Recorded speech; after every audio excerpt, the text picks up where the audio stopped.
Okay. Well, welcome everybody. I am just really delighted that we have such a strong registration and sign up for this 3-session event. Can we talk? How to build relationships through disagreement. I know that we have been, a lot of us have been really wrestling with this in this time in our country right now, with our family, with our community, how we talk about things that are important to us. Before we begin, I want to just really give a shout out to our planning committee. We have, our planning committee has consisted of Barbie Schwid and Deborah McKee and Robin Ijams and Evan Wool and Helen and Bruce Rasner and Ellen Prince.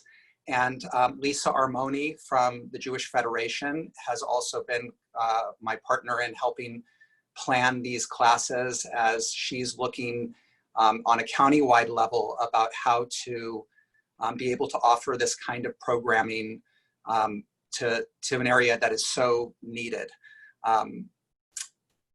So what I want to, just before we start, be really clear about what this program is and what it isn't.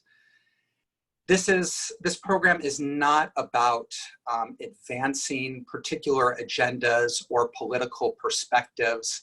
It's not about convincing people of the rightness of any of our individual perspectives about how things should be, but it really is about how do we build relationship and how do we communicate when we disagree about things, especially of a political nature, but it really applies to anything. And so first and foremost, this is really a program that's about communication skills, ones that many of us have never really been able to adopt or think about, because so much of the time emotions get in the way. And it's also about those communication skills are also fueled and backed not only by kind of drawing on contemporary strategies, but also on the wisdom of our Jewish tradition. And so we're going to be exploring that this evening as well. So we're going to start with a fun video to frame this as we begin to look at some of our Jewish texts about arguments for the sake of heaven. So if you would share that, Lisa, that would be great.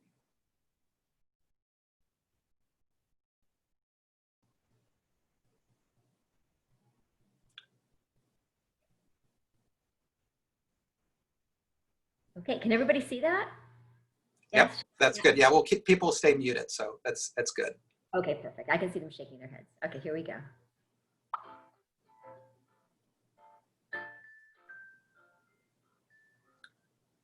We need more volume. The Jewish world was divided between the house of Hillel and the house of Shammai.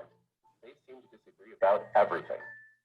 How to celebrate the holidays, who can marry whom, what foods can be eaten, how to speak with people, whom do we allow into our schools, and of course, who's right.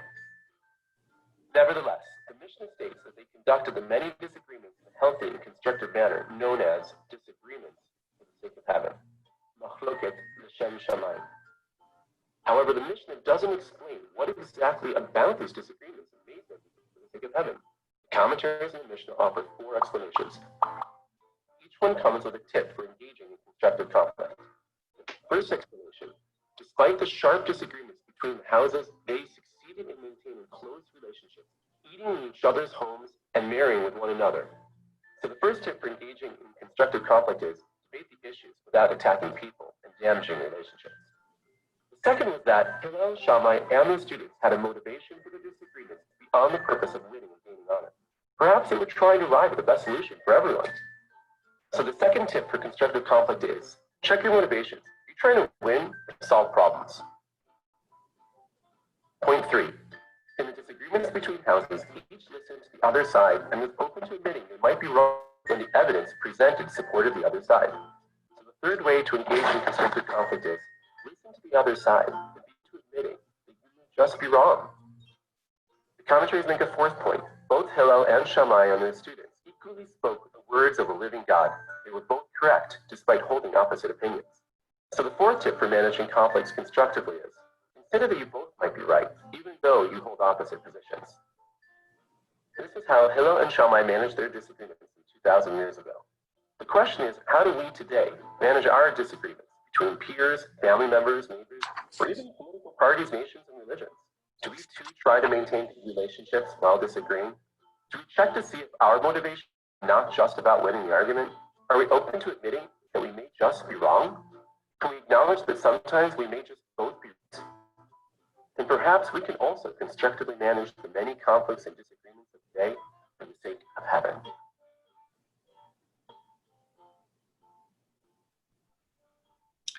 Okay. Great. So I'm aware that the sound didn't come out so good, but hopefully the subtitles were able to give you a little piece. We're going to look at some of the texts that back up this video in a little more detail and be able to have a little bit of discussion. So let's see here. All right, so this is, some of you may have printed out this, this source sheet. It was, I had it, I had a link sent out to it, but here it is, even if you don't have it. I'm gonna read out loud the first text and then just open for a little bit of questions. Our discussions will be able to be brief on each of these because we have a lot that we want to do this evening, but this will give you a little bit of a feeling of some of the Jewish sources on this topic. So the first one comes from the Mishnah, from Pirkei Avot. It says, a controversy for heaven's sake will have lasting value, but a controversy not for heaven's sake will not endure. What is an example of a controversy for heaven's sake? The debates of Hillel and Shammai, and we learned a little bit about that from the video. What is an example of controversy not for heaven's sake? The rebellion of Korach and his associates. Korach was the one who challenged Moses, Moses' authority and power. And then from a 18th century rabbi, Naftali Hertz, he comments on this. He says, since their disagreements were for attaining the truth, therefore, when the truth became known, they would not continue to insist on their opinion, and they would accept and enjoy that the correct opinion became clarified, because from the onset, they did not intend to disagree other than from the sake of heaven. So that's a real important piece, that from the onset, their argument, they didn't intend to disagree other than for the sake of heaven, meaning they weren't really about trying to convince the other person of their opinion at all costs. They wanted to discover the truth. And so when the truth was clarified or discovered, they were able to let it go. So I'd love to just open up to the group for one or two comments. How do arguments for the sake of heaven, ones that are about discovering truth, as opposed to convincing the other person of your perspective, how does that build relationships? If you would like to, I can't really see people's screens so much, but if you would like to offer something, please just unmute yourself, say your name, and share some thoughts on number two. How do arguments for the sake of heaven build relationships? I'll jump in, Brad Shapiro. Thank you. Sure. The first thing that comes to mind is if both people, even though they may be opposing, if they are truly open to hearing more of what the person is thinking or how they came to that conclusion or wherever that position is, and they can actually move each other to a higher truth, that'll bring them both closer together. And in addition, if they can find, even though they're on opposite sides, if they can find points that they can agree on, which was demonstrated in the source material, they can build their relationship on those points of agreement. Beautiful, beautiful, thank you. And I think one of the key pieces in what you said here is, if they can do it for a higher truth, that there's an acknowledgement that whatever they're thinking is the truth, may not be, or there may be something that's richer, or there may be something that they didn't see. But there's a certain sense of humility that comes into the argument. That's great. Is there one other person that would like to add anything? I was gonna say that, in a sense, when you think about it, and it's just that for the argument even of learning, isn't that sometimes what issues are about when you are learning? If you go to a class, let's say I go to class with you, Rebbe Code, and you tell me about something in the Torah, but again, it's your perspective of it, right? It's your interpretation of it, which may be different than either something I read or something I believe, but I'm in your class and I'm there to learn about what you have to teach me. And Beautiful. so that to me would be for the sake of heaven. Beautiful. Is that Lori Covey there speaking? Yes.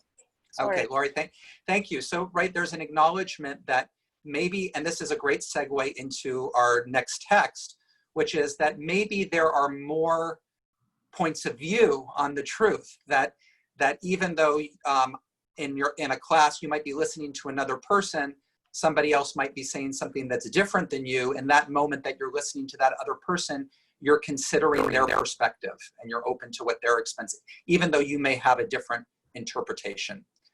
So the next piece we're going into here is, this one comes from the Talmud, and these are the words of the living God.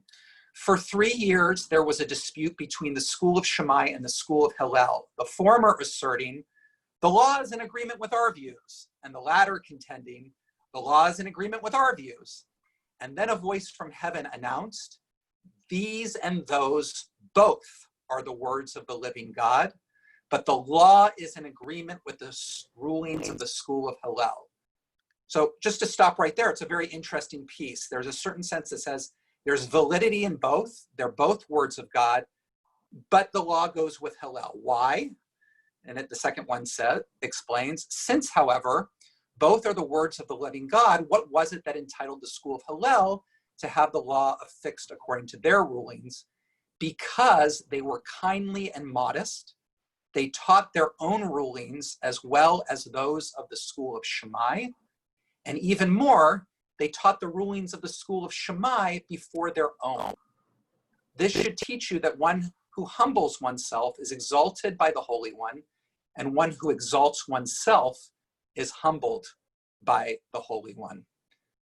Right? So there's a piece here that there's something about character that is also important in where the law goes, but also that the voice piece of the law in this situation is one that is not only able to offer both opinions and see the validity in both opinions, but is also able to put the other's opinion, even to share that even before their own, to give it that weight. So question number one, love to hear from anybody in the group. What can we learn from the voice of heaven in this midrash about how to listen to someone that we disagree with? The first thing that I would argue is that you have to acknowledge that there's open-ended questions, and there's more that you have strong convictions on the answer that you have to that question, but there are other ways, other perspectives of looking at the question and answering the question. And if you don't have that ability, there's nothing to discuss. Okay, great. So is that Elliot? Did I recognize your voice, Elliot? Yeah. Okay, please, just a reminder, if you don't mind, say your name before you speak. But so what you're even saying, Elliot, is that if you don't even consider that there's validity to what the other person is saying, there's no real discussion to even begin with, right? You're kind of having a conversation with yourself, or maybe what your agenda is to convince somebody else. Yeah, Great. The example I was thinking of was the Constitution of the United States. Is it a living document or is it dead? And it's you have to go by the original words. Both sides seems to assert that their view is the only view and the other view is not valid. And that's why one of the reasons why we have such a dispute on that area. is that neither side seems to be acknowledging the other side's validity. Great, thank you. Anybody like to try on number 2? Actually, can I add something? This is McCall Perry, and if I Okay, may, I'd like sure. to add something to number 1. Sure. I note that it starts with, for 3 years, there was a dispute, and only afterward did God intercede, which suggests to me that God is in favor of allowing us to debate, that he's not in a hurry to shut down our debates and our discussions. Beautiful. Thank you, Michal. I appreciate you drew my attention to that. I hadn't thought about that before, but yes, that's a nice proof to say that this kind of discussion is necessary for arriving at truth. Anybody, number 2, if you were to behave like the school of Hillel, how would you approach a disagreement with another? Rabbi Kavod, this is Lori Covey. Before we do number 2, I have a question, and maybe it'll be addressed some other time. But what if you are having a discussion with somebody or a disagreement with somebody, and you do believe that yours is the only, you can't see the validity at all of Hold that, saying. Lori, hold it. Okay. I'm right. I'm right with you. We will definitely get to it. It's part of it. It's part of the heart of what we're doing. So, okay. Well, that's fine. Just for time, we're going to move on because really we want to offer all these pieces, but we also really want to give, besides doing some Jewish text learning, give you the opportunity to practice. So another one is, why do we record the minority opinion? Why do we record the non-accepted opinions of the schools of Hillel and Shammai? To teach future generations that one need not demand that only one's way is correct, for our forebears did not do so. Why then do we record the minority opinion of one as opposed to the majority opinion of all the rest, given that the majority decides? And the Mishnah says, so that a future court might have reference to them and rule thereby. So just open question for you before my comment is, somebody who hasn't spoken, what does the Mishnah teach us about opinions that we disagree with? This idea of recording the minority opinion. How do we apply that to these present day conversations? This is Shiffy Crane. Hi, Shiffy. Hi, my comment on this is, we can't understand the other person's journey until we've heard it from them. And often we have to hear it multiple times before we can relate to it. So we're jumping to a conclusion often in our arguments because we don't know why they reach that conclusion. And once we hear it, we may still disagree with it, but I think we are in a better position to recognize the other point of view. Beautiful, beautiful. And that's going to be a nice segue to the next piece, which is asking questions. You know, how do we fully understand where another person is coming from, especially if we're going down a particular track in our mind and we're thinking about what our next point is going to be. I will offer that, you know, that this particular Mishnah that said the minority opinion may be not something that we need to rely on in this generation, but we might need to rely on it in another generation. A future court might have reference. So it's another way of saying, you know, these and these are the words of the living God.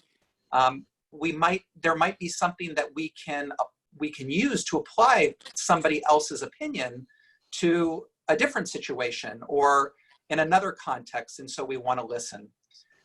I'm just going to keep moving just for time, so bear with me. We'll have more opportunity to share in some smaller groups. The other piece is asking questions, and you know, we know from the Passover Seder, we have the 4 questions, but the whole point of the Passover Seder is not to recite a formula, but is to get the children and get all of us really to really ask the question, why is this night different? What is it? What do we have to learn from this experience? And so the piece right here is questions take us beyond what we think we know into a greater awareness of ourselves, a situation, or another person. In what ways can questions take you beyond your preconceived notions of what another person is saying? Anybody like to try on that one?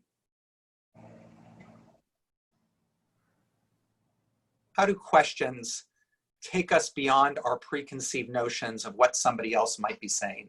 Well, this is Wendy Levin, pardon me, and the way I interpret that is just by asking questions of someone that you may disagree with initially shows a form of respect, that you're not going, and open-mindedness, that you're not going to just dismiss their thoughts and opinions, but you genuinely want them to illuminate their thoughts and opinions. So once again, to me, it's a sign of respect, and hopefully it's genuine curiosity also, you know, rather than just dismissing someone as forget about it, you know, we're never going to understand one another. Yeah.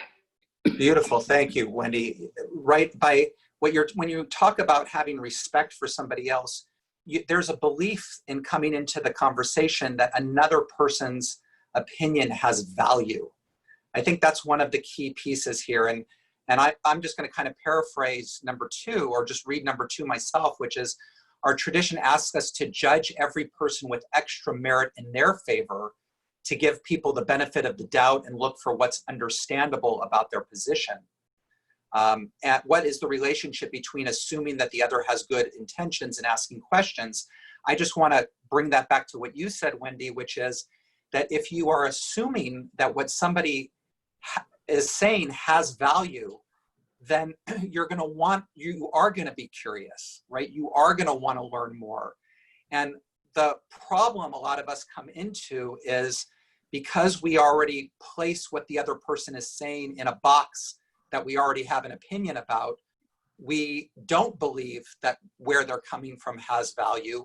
We don't believe that there might even be values that are underlying their opinion that we might even think is worthwhile. So questions give us the opportunity to tap into that. Okay. So Rabbi Kavod? Yeah. Is someone else talking? This is Maury. Hi, Maury. Hi. I think the art is in how you ask a question. If your question is a little bit challenging versus, and this is what's so difficult, how you convey that you are really interested in learning is the tricky part. So thank you, Maury. That's going to be our segue into the next portion.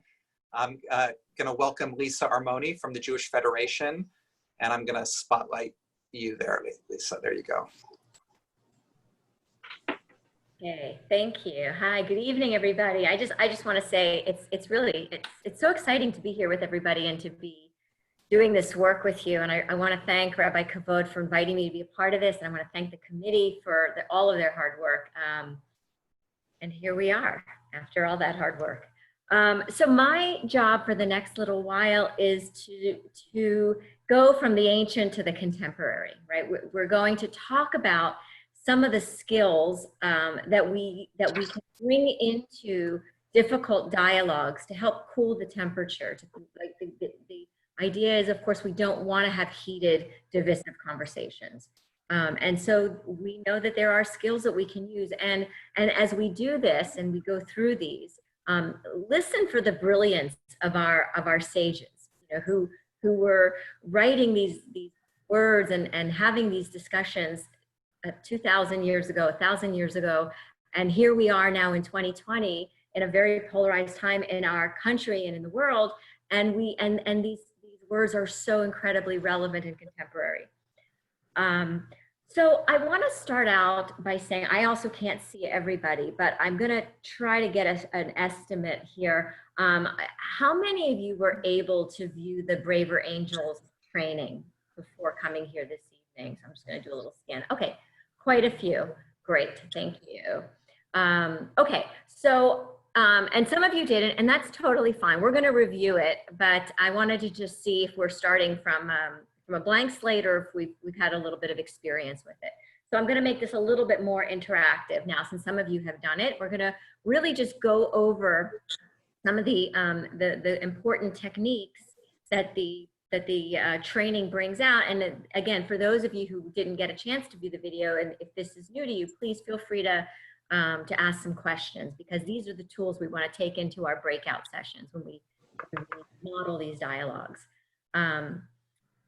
So let me start first. Before we even get into what works or what's recommended in these kinds of dialogues, do you recall some of the things that clearly don't work when you're having a dialogue or conversation with somebody that you don't agree with? What's going to set the conversation sort of into the stratosphere? What does not work? This is Lori Covey. What they were saying is when you talk over somebody, when you don't listen to somebody, and I actually learned the meaning of a new word, which I mean I've heard before, but was hyperbole, which is when you exaggerate, what you're saying, or you exaggerate what has been done, or something that somebody says. Right. Can you give me an example of a hyperbole? Well, in one of the videos, and I understand doing it, but the daughter described Trump as the Antichrist. Okay, which of course we wouldn't do because we don't talk about the Antichrist, but yeah, that was one of them, and the whole idea that like the world would end, the mom believed that God, put Trump into office, and that it was who she wanted, and all of those were true exaggerations of what has happened, or not. I mean, for a lot of people, that's what they believe. But it's harder to argue points when you're doing that. When people are saying very overreactive kind of comments, it's difficult to be able to come back and have a conversation. Exactly. It kind of sets people off, right? It just inflames tempers right away. Yeah, So, yes. and I would, it's funny when I watched it yesterday, it said, I have never asked a person how he came up with his views in an argument. And I was really intrigued by that. Yeah, so we're going to get to that in just a moment, but thank you for mentioning that. So we mentioned hyperbole, and we mentioned talking over people and interrupting. Absolutely, things you really want to avoid. Anything else that anybody recalls? Any sort of Lisa, you meant Kim Governor here. You were mentioning what kinds of things frame a conversation. First thing that came to my mind was your tone of voice. You can be saying "I love you" to somebody and have it be sarcastic, and it becomes negative. And the second thing is body language.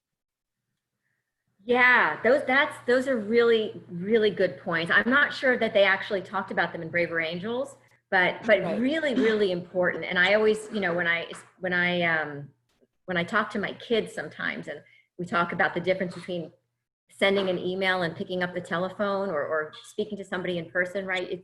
The way you convey things with your voice, the way you soften your voice sometimes, right? Or show emotions in your face, really important for helping to convey feelings and attitude. Thank you for that. Anything else? I've got one more on my list. I don't. Does anybody? This is Audrey Tomovich. Oops. Oh. We're not talking over each other intentionally. That's totally a Zoom thing. Yeah.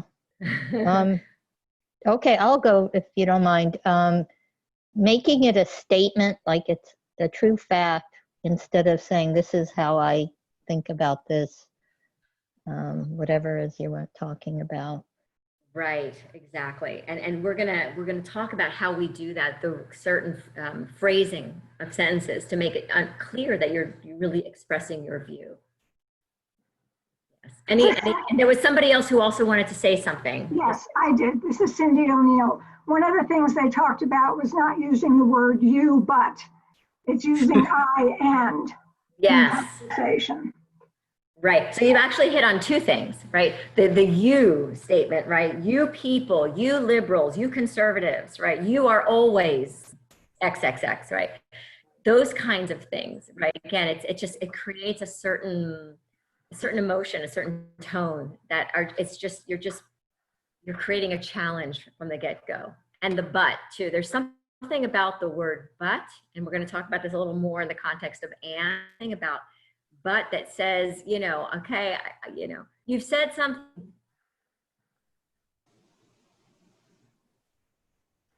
Little cues like be very upsetting. So thank you everybody for sharing those.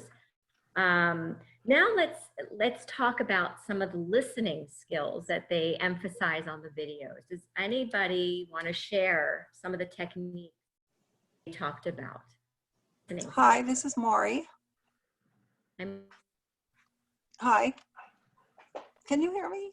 Oh, yeah, we hear you. Oh, okay. Fine. Yeah, listening is good to start out with finding some point in common, something you share with the other person. I think is a good place to start. Some point of sharing or agreement. Right.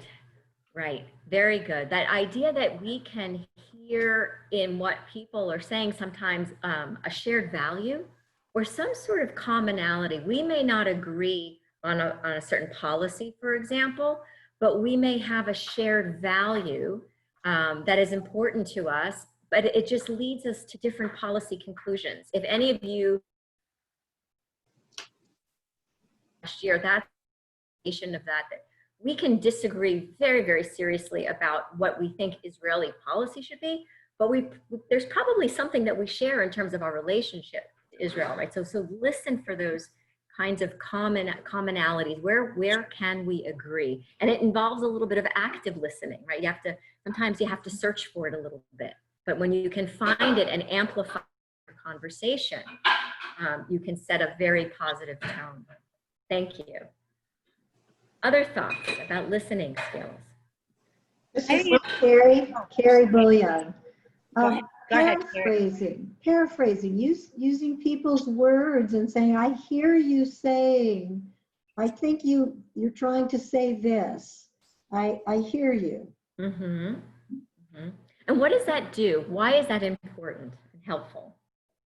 Because they feel that you are trying to understand where they're coming from, not that you're judging or criticizing or telling them they're wrong and that you're right. So it says your point of view is valid and important. So let's talk about it. Very good. Thank you. Yes, absolutely. So you're really listening, right? You're listening to understand what it is that the person is saying. Really important. This is Lori Covey again. One of the most interesting things that I heard was that you ask somebody how they came about thinking that way. Not in a derogatory, I mean, but kind of, how did you form your opinion about immigration, or how did you decide to vote for Trump, or things like that, and you're asking them the reason behind it. And I think I've never thought about that as a technique, but it's very interesting. Yes, wonderful. Thank you. And that really speaks to what Rabbi Kavod was talking about, that Judaism recognizes the importance of questions, with our whole tradition filled with places and rituals and times that we ask questions. And that's right. And not challenging questions, right? Not questions to put somebody on the spot, but real inquiry into how the person came to think the way they did, right? How did you come to that conclusion? What in your life led you to this understanding?